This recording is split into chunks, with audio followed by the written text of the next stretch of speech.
Ei, a água está ali. Não dá, ali tá a água ali. Aqui, ó.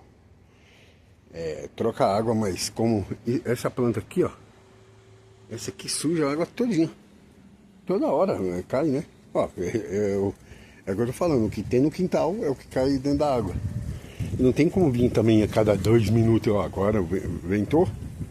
Agora a sujeira que vai cair na água é normal.